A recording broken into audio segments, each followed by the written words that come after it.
The city was alive with chaos, as it always was. Neon signs buzzed overhead, throwing electric colors onto the puddled streets below. Taxi horns blared, street vendors shouted over one another, and the endless hum of humanity filled the air. It was the perfect cover for what was happening in the middle of Fifth Avenue. A hulking, 8-foot-tall man with reptilian scales and a massive, thrashing tail was tearing apart a hot dog stand. Leo Caden crouched on the edge of a nearby rooftop, his black tactical jacket blending seamlessly into the shadows. His hand rested lightly on his belt, where a high-tech grapple gun sat ready. Through his visor, he scanned the target below, the rogue dinosaur hybrid, codename Big Nasty, in Leo's mental notes, was bellowing threats at the crowd, his voice distorted by a strange, guttural growl. He swiped at anyone who dared come close, but for all his threats, the beast was clearly disoriented. The illegal surgeries that turned regular people into hybrids didn't always work cleanly. The DNA injections were unstable, and the transformations came with a cost. Big Nasty was a walking reminder of that fact, a poorly patched-together monster struggling to control his new body. Leo tapped his earpiece. Target located. Requesting backup. The response from HQ was static-filled. Acknowledged. Backup ETA, 15 minutes. 15? Leo muttered under his breath, already knowing they'd be late. Yeah, that's not happening. Leo tightened his gloves and vaulted off the roof, landing silently in a crouch behind a parked car. His visor's augmented reality display highlighted Big Nasty's weak points, the exposed patches of human skin around the neck and shoulder. He'd have to be precise. One tranquilizer dart, well placed, and this guy would go down, but as Leo lined up his shot, Big Nasty did something unexpected. The creature whipped around, tail smashing into the car Leo was using for cover, sending it skidding into the sidewalk. Leo rolled with the impact, coming up on one knee just as the hybrid's glowing yellow eyes locked onto him. Well, so much for subtle, Leo said, rising to his feet. Big Nasty roared and charged, the ground shaking under his massive weight. Leo sidestepped at the last moment, grabbing the edge of a trash can and slamming it into the hybrid's face. It was like hitting a brick wall, but it was enough to stun the beast for a second. Sorry about your face, Leo quipped. Not that it could get much worse. The hybrid roared again, swiping with razor-sharp claws. Leo ducked and rolled, drawing his tranquilizer gun mid-motion. He fired twice, one dart hitting the hybrid's shoulder, the other bouncing harmlessly off its thick scales. Great, Leo muttered. Guess we're doing this the hard way. As Big Nasty swung again, Leo leapt backward, allowing himself just enough space to activate his own secret weapon. His skin began to ripple, a faint glow emanating from his veins. His body shifted, muscles bulging slightly as his hands elongated into clawed digits. His jaw tightened, teeth sharpening. A faint sheen of scales spread across his arms. Unlike Big Nasty, Leo's transformation was controlled, almost elegant, a perfect fusion of human and dinosaur traits. The hybrid hesitated, confused. What are you? It growled. Leo grinned, baring his sharpened teeth. Your worst nightmare. The fight was over in less than a minute. Leo's speed and precision were unmatched, every strike landed exactly where it needed to. When Big Nasty collapsed, unconscious from the tranquilizer finally taking effect, Leo stood over him, his breathing steady despite the adrenaline coursing through him. Target secured, he muttered into his earpiece. You're welcome. But before HQ could respond, a sudden hiss of air caught Leo's attention. He turned just in time to see a smoke grenade land at his feet. Thick, choking vapor filled the street, obscuring his vision. Footsteps echoed through the haze, a lot of them. Damn it, Leo muttered, reaching for his sidearm. Before he could react, a figure emerged from the smoke, a sleek, armored operative with a high-tech helmet covering their face. They moved with precision, grabbing Big Nasty's unconscious body and hauling him onto a hovering transport pod. Leo lunged forward, but the operative was already retreating into the smoke. In seconds, They were gone, leaving only the faint hum of their transport in the distance. Leo clenched his fists, his claws retracting as his body returned to its fully human form. He scanned the area, but there was no trace of them. Who the hell was that? He muttered. The debrief at HQ wasn't any better. You let the target get away, barked Director Malcolm Hayes, his grizzled features twisted in frustration. With all due respect, Leo replied, leaning casually against the wall of the sterile conference room, I didn't let them get away. A heavily armed extraction team showed up and stole him out from under me. Hayes rubbed his temples. We're already stretched thin as it is, Caden. The last thing we need is you screwing up your missions. Leo smirked. You're welcome, by the way. You know, for taking down a rogue hybrid twice my size without backup. Hayes glared at him. You're lucky you're good at your job, Caden. Otherwise, I'd fire me? Leo interrupted, his grin widening. Oh no, not that. How would you survive without me? Hayes growled under his breath but didn't respond. Instead, he handed Leo a tablet. We found something during the cleanup. A tracker embedded in the rogue scales. It's advanced, way beyond black market tech. We're analyzing it now, but we think it's tied to Kane. Leo's smirk faded. The name was like a cold wind down his spine. Dr. Varen Kane, he asked, his tone sharp. Who else? Hayes replied. If he's back in play, this whole operation just got a lot more dangerous. Leo nodded, already feeling the weight of the revelation. Kane wasn't just a name from his past, he was the reason Leo's life had turned into a nightmare. If Kane was involved, things were about to get messy. As Leo left the conference room, his mind raced. He had to figure out who the extraction team was and what their connection to Kane might be. More importantly, he needed answers about the tracker and why someone was so desperate to capture Big Nasty. But first, he had a stop to make. Leo's apartment was a cluttered mess of old case files, weapon schematics, and takeout containers. He ignored the chaos, heading straight to the hidden panel in his closet. Inside was a small workstation filled with Gene-Tech-era equipment, illegal, unregistered, and far more advanced than anything the agency could provide. He sat down, pulling up the data he'd swiped from the tracker during the mission. As lines of code filled the screen, Leo's heart sank.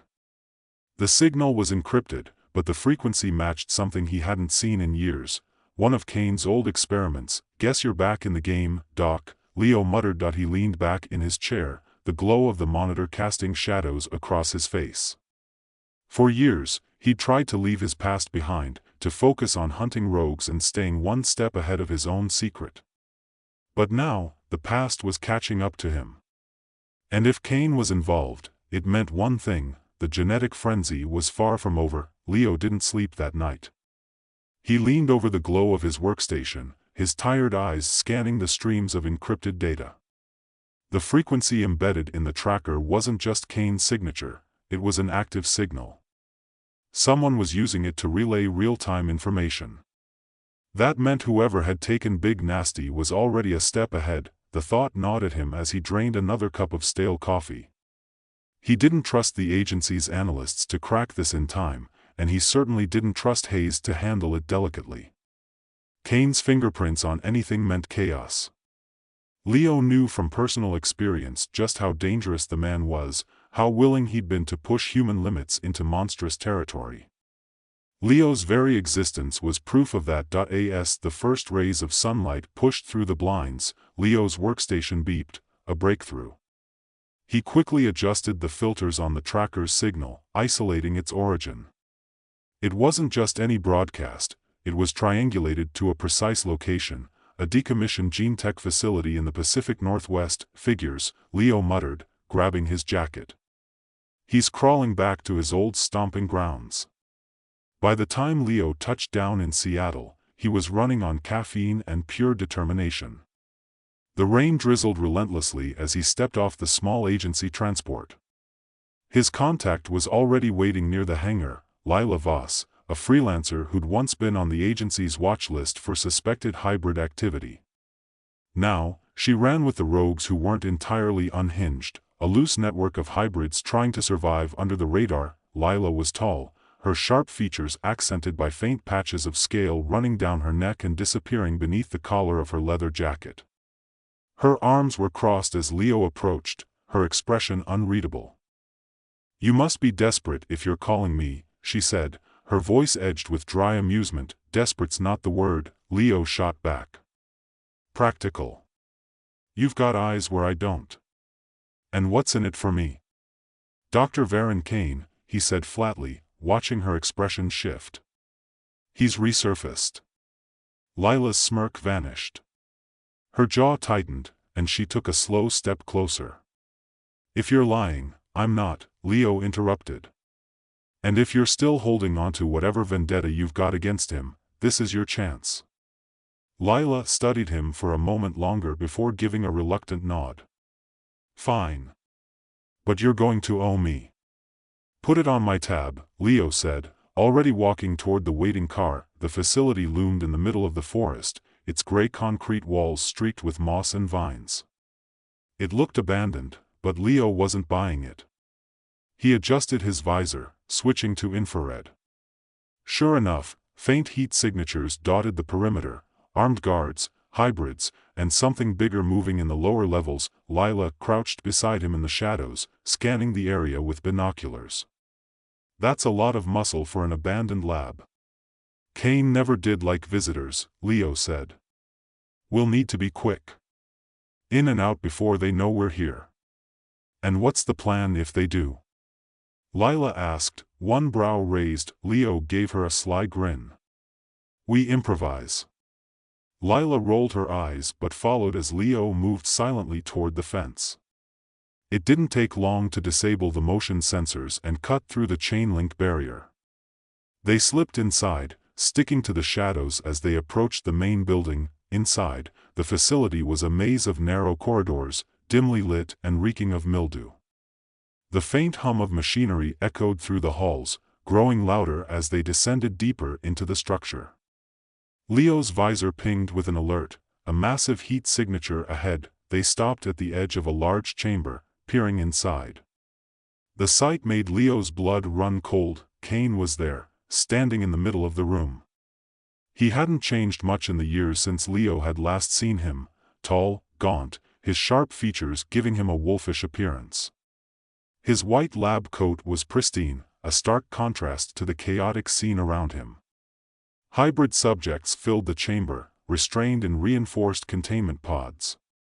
Some were conscious, their reptilian eyes glowing faintly in the dim light.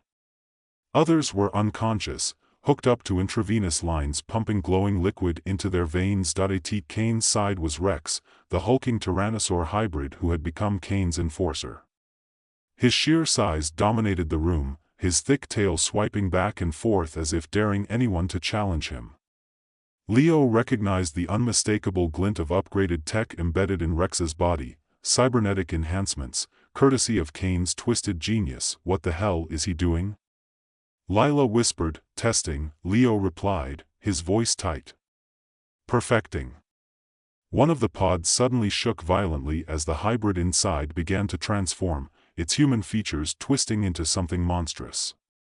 Kane observed with clinical detachment, taking notes as the creature roared in agony before collapsing. Lila gritted her teeth. "We have to stop this." "We will," Leo said. "But first, we need to get that data." He pointed to the row of terminals along the far wall. Lila nodded, and they began to move, sticking close to the shadows. They reached the terminals without incident, and Lila quickly set to work downloading the files. Leo kept watch, his gaze fixed on Kane. The scientist moved with calculated precision, issuing orders to his subordinates while monitoring the transformation process. Rex loomed nearby, his cybernetic implants pulsing faintly as he scanned the room. The download bar crept agonizingly slowly across the screen. Leo's fingers twitched, his instincts screaming at him to act. But he forced himself to stay still. They needed the data. Without it, taking Kane down would be impossible. Just as the download completed, an alarm blared through the facility.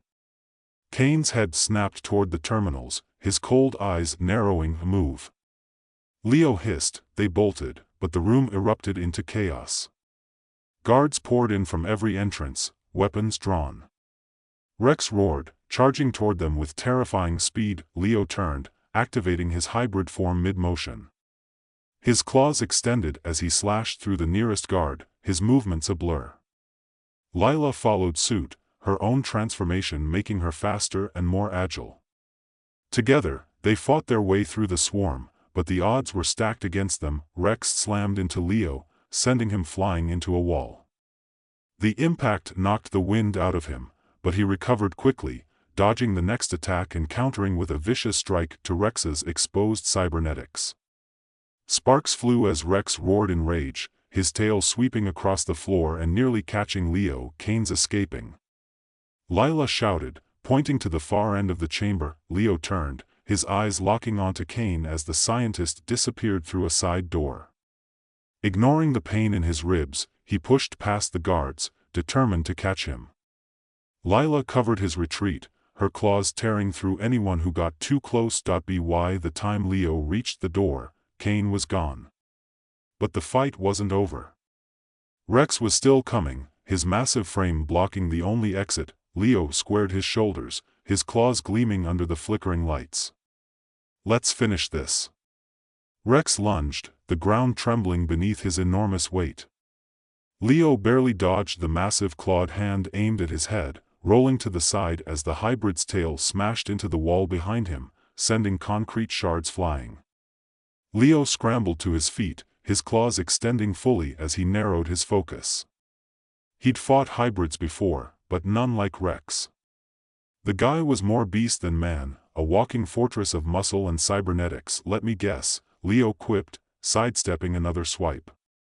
You've got a great personality under all that chrome. Rex snarled, the sound a guttural roar that echoed through the chamber. You're dead, little man. Leo darted forward, slashing at the cybernetic implants along Rex's arm. Sparks flew, and the hybrid roared in pain, swinging wildly. Leo ducked low, his claws raking across Rex's exposed leg, forcing the giant to stumble. Yeah, we'll see about that, Leo muttered, circling back. Rex recovered quickly, his tail whipping around like a wrecking ball. It clipped Leo's side, sending him sprawling. The impact rattled through his bones, and he gritted his teeth against the pain. He rolled just in time to avoid a crushing stomp that left a deep crater in the floor. I've had enough of you, Rex growled, his yellow eyes glowing as his cybernetic enhancements began to hum. Panels along his arms opened, revealing embedded weaponry, blades that gleamed under the dim light. Of course, you've got upgrades, Leo muttered, pushing himself up. Because why wouldn't you? Rex lunged again, his speed unnaturally fast for his size. Leo barely had time to react, his claws clashing against Rex's arm blades in a flurry of sparks. The force drove him back, his boots skidding across the floor. He had to think fast. Rex's raw power was overwhelming, and those enhancements weren't helping. That he spotted a loose electrical conduit sparking near the wall and darted toward it, feinting to the left before diving for the exposed wire. Rex charged after him, his movements relentless.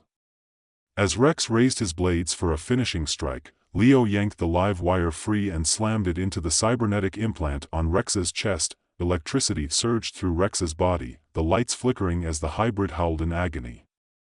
His massive frame convulsed, the cybernetic sparking violently. Leo jumped clear as Rex collapsed, smoke rising from his charred implants. The room fell silent except for Rex's labored breathing. Leo crouched next to the downed hybrid, his claws still extended, ready for any sudden moves. You're done, Leo said. Tell me where Kane's going. Rex glared at him, his reptilian features twisted in pain. You'll never stop him. He's too far ahead. Wrong answer, Leo said, pressing a claw against Rex's neck. Try again. Rex coughed, blood dripping from the corner of his mouth. You think you're the hero here? You're just like us. Kane made you, and he'll unmake you. Before Leo could respond, a faint beep caught his attention. His visor lit up with a warning, an explosive charge. Rex grinned, his bloodied teeth bared in defiance. "See you in hell," Rex growled. Leo barely had time to dive behind a containment pod as the charge detonated, a deafening explosion ripping through the chamber. The blast wave knocked him off his feet, and for a moment, everything was a blur of smoke and fire. When he regained his senses, Rex was gone. Only a scorched crater remained where the hybrid had been. Leo groaned, pushing himself up, his ears ringing. He tapped his earpiece. "Lila, report," he said, coughing against the acrid smoke. "I'm fine," Lila's voice crackled back. "Mostly. But we've got bigger problems. Kane's already clearing out. He's heading for the upper levels." Leo wiped the blood from his lip and staggered toward the nearest exit. "I'm on my way. Don't let him get away." The upper levels of the facility were a stark contrast to the lower labs. The space was sleek and polished, with floor-to-ceiling windows overlooking the misty forest below. Kane was there, standing calmly at a control panel as if he had all the time in the world. Behind him, a helicopter waited on a landing pad, its rotor spinning. Lila was already there, locked in a brutal fight with Kane's remaining guards. Her claws slashed through the air as she dodged and countered with ruthless precision. Leo joined the fray without hesitation, taking down 2 guards with swift strikes before turning his attention to Kane. "Kane!" Leo shouted, his voice cutting through the chaos. The scientist turned, his cold gaze landing on Leo. "Ah, Mr. Caden. Right on schedule." Leo stalked toward him, claws ready. "It's over, Kane. Your experiments, your hybrids, it all ends here." Kane's lips curled into a thin smile. "You're mistaken. This is just the beginning." With a press of a button, the room trembled as hidden panels opened, revealing a series of canisters filled with glowing liquid. Kane's virus. Leo's visor immediately flagged the containers as critical threats. "You're insane," Leo said, his voice low. "You really think releasing that will fix anything?" "It's not about fixing," Kane replied. "It's about evolving. Humanity has stagnated, clinging to its outdated ideals. But hybrids like you and me? We're the future."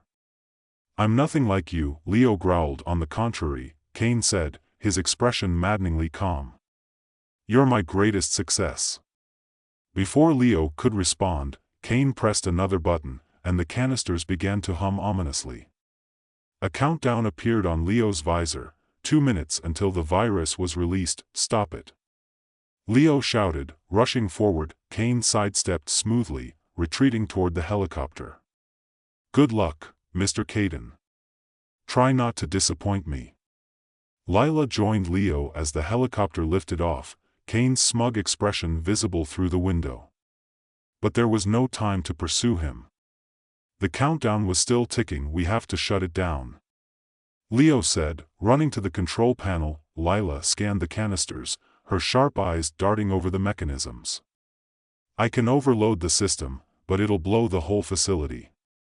"Do it," Leo said without hesitation. Lila nodded, her claws working deftly to sabotage the system. Alarms blared as the countdown accelerated, the canisters shaking violently. Leo grabbed her arm, pulling her toward the nearest exit. "Time to go," he shouted. They sprinted through the corridors as the facility began to collapse around them. Flames erupted from the walls, and the floor buckled beneath their feet. They barely made it to the forest edge before the entire structure exploded in a massive fireball, the shockwave knocking them to the ground. Leo rolled onto his back, staring up at the smoke-filled sky. Lila coughed beside him, her face smudged with soot. "Well," she said, her voice hoarse. "That was subtle." Leo let out a breathless laugh, his chest heaving. "Kane's not going to stop. But neither are we." Lila smirked, though her expression was tinged with exhaustion. "Damn right." As the smoke cleared, Leo got to his feet, his gaze fixed on the horizon. The fight wasn't over, not by a long shot. Kane was still out there, and the world wasn't safe until he was stopped for good, but for now, they'd won a small victory. And that was enough to keep going.